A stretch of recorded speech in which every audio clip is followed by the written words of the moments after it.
Bienvenue sur France 24 à la une ce soir, l'inquiétude en Côte d'Ivoire après les violences liées à la candidature du président Alassane Ouattara. Au moins 4 personnes sont mortes mercredi et jeudi. Le 3e mandat du président sortant divise et crée des tensions. L'élection présidentielle doit se tenir le 31 octobre prochain. On fera le point dans un instant. Le Niger change de couleur. Le pays est classé zone rouge par le Quai d'Orsay, c'est-à-dire qu'il est désormais fortement déconseillé aux voyageurs. Une décision qui intervient après l'attaque qui a coûté la vie à 6 humanitaires français, à leurs chauffeurs et leurs guides. Vous verrez que les Nigériens sont en colère. Reportage à suivre. Et c'est au tour de la Centrafrique de fêter les 60 ans de son indépendance. C'était le 13 août 1960, un pays traversé par une histoire coloniale très dure et par plusieurs crises politiques post-indépendance. Nous y reviendrons dans un instant. Le spectre de la violence plane de nouveau sur la Côte d'Ivoire. À 2 mois et demi de la présidentielle, des heurts ont éclaté entre manifestants et forces de l'ordre, mais aussi entre partisans et opposants du président Alassane Ouattara. Sa candidature à un 3e mandat divise dans le pays. Nicolas Germain.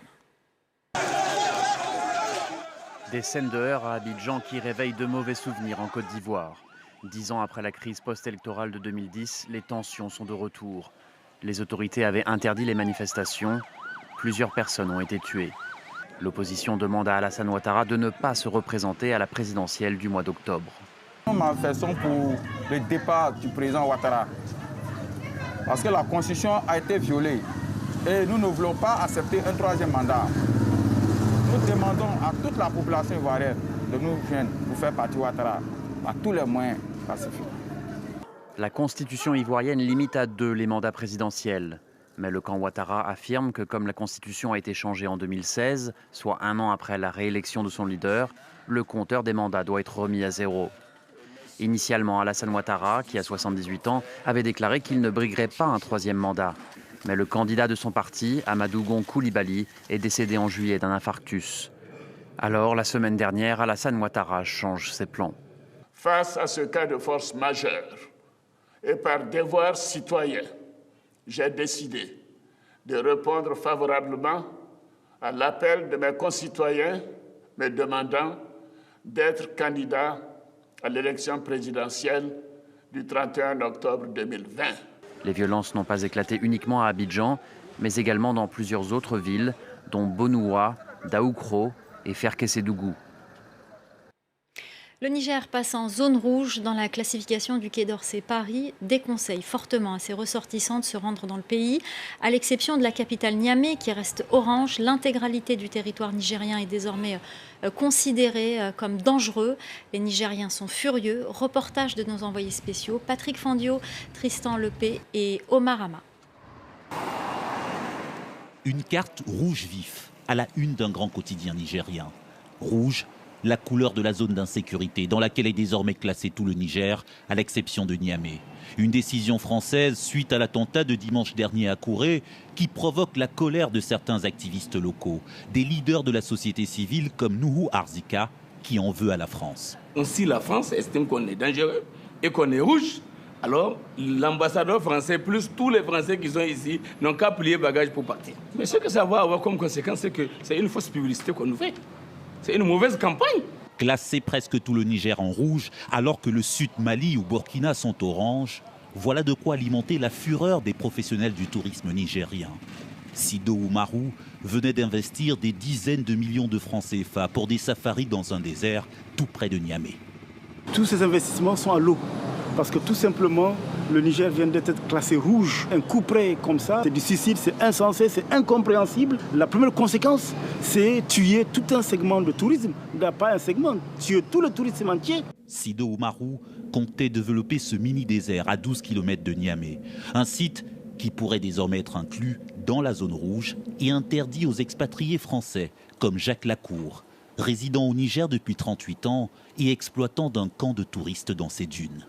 Là, c'est les dunes de Karigorou. Avec le classement en zone rouge de presque tout le pays, l'entrepreneur s'interroge sur son avenir ici. Si réellement on ne peut plus sortir de Niamey, moi je vais penser à quitter le Niger, évidemment. Je ne peux pas passer mon temps en ville, quoi.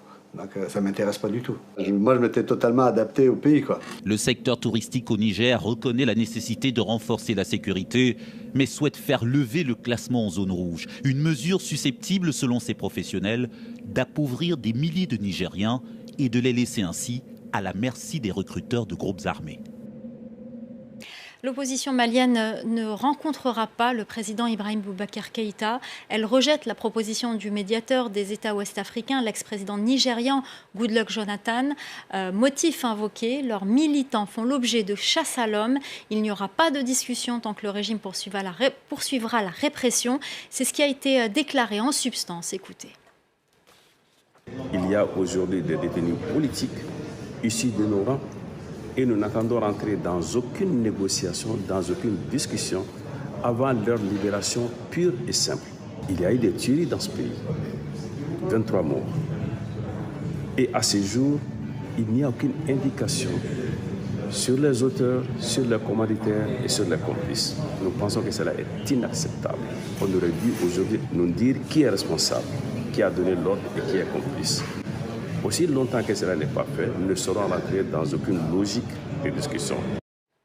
Dans le reste de l'actualité, en bref et en images, cette plainte déposée par 3 opposants et un syndicaliste en Guinée, tous membres du Front National pour la défense de la Constitution.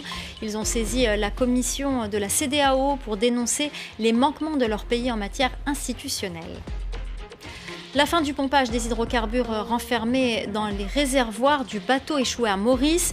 Une seconde marée noire a été évitée de justesse. Par ailleurs, sachez que la compagnie japonaise propriétaire du bateau s'est dite consciente de sa responsabilité dans les dégâts occasionnés et promet de prendre des mesures en vue d'indemnisation. La Namibie rejette les offres de réparation de Berlin pour le génocide des Héréros et des Namas et les atrocités commises à l'époque coloniale au début du XXe siècle. Le président namibien estime qu'elles devraient être revues à la hausse.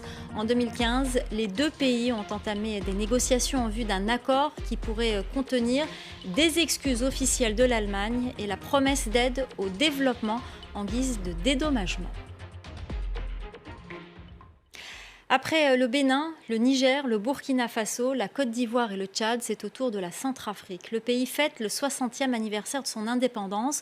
L'occasion pour nous de revenir sur son histoire tumultueuse, de son premier président, David Dacko, à son empereur déchu, Bokassa. Récit de Florence Gaillard. Un pays au cœur de l'Afrique, sur les rives du fleuve Ubangui. Quand elle accède à l'indépendance, le 13 août 1960, la Centrafrique souhaite développer ses transports pour exporter ses richesses, coton, café et ressources minières. C'est David Dacko, à peine 30 ans, qui est au pouvoir depuis quelques mois. La République française vient de reconnaître l'indépendance et la souveraineté internationale de la République centrafricaine. La France a ainsi, une fois de plus, prouvé aux yeux du monde que sa mission était la protection de la liberté.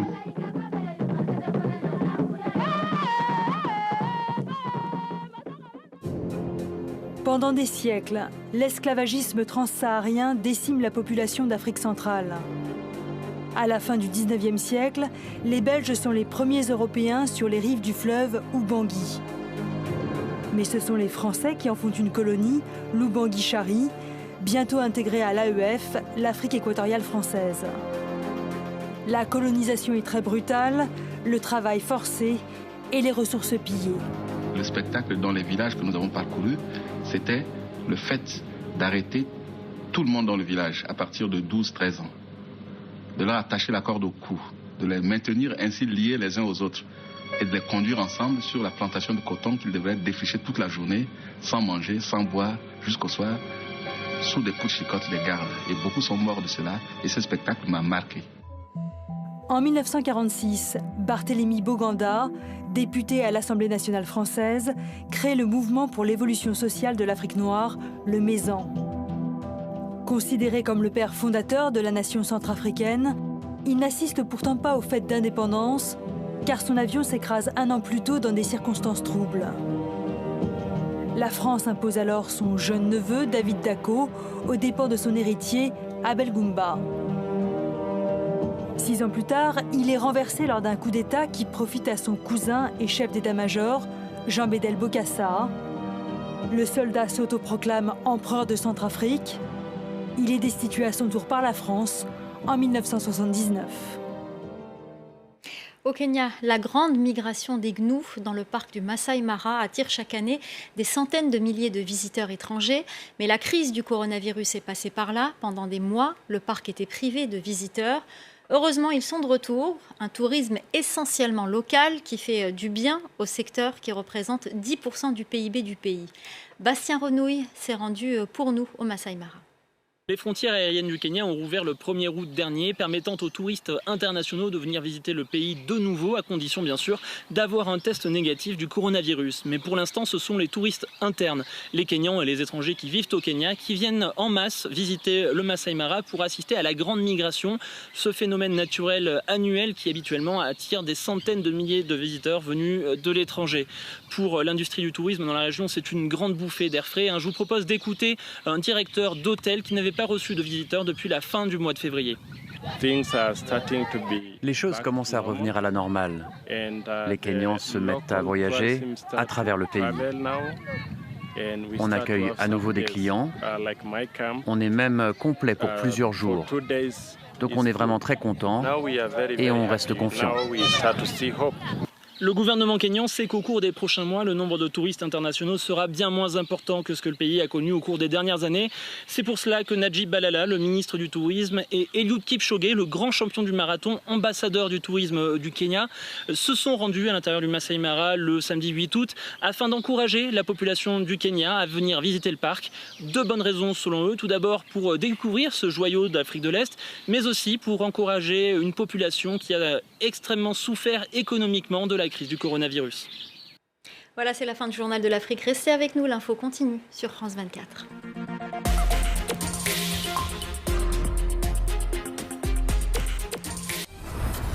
Le paysage est digne de la planète Mars, criblé de cratères et d'étangs de boue. Sur l'île de Bangka en Indonésie, des hommes creusent sans relâche le fond d'une mine géante à la recherche d'un métal qui vaut de l'or, le minerai d'étain. Car un quart de la production mondiale provient de cette île qui doit satisfaire la demande des géants de l'informatique et de la téléphonie. Bangka s'est donc transformée en une immense mine à ciel ouvert, où les compagnies minières officielles côtoient des dizaines de milliers de mineurs illégaux qui espèrent trouver le bon filon au péril de leur vie. C'est sans compter un désastre environnemental, un paysage d'apocalypse et des lagunes vierges de toute vie marine. Bangka, les forçats de l'étain, un reporter à voir sur France 24 et france24.com.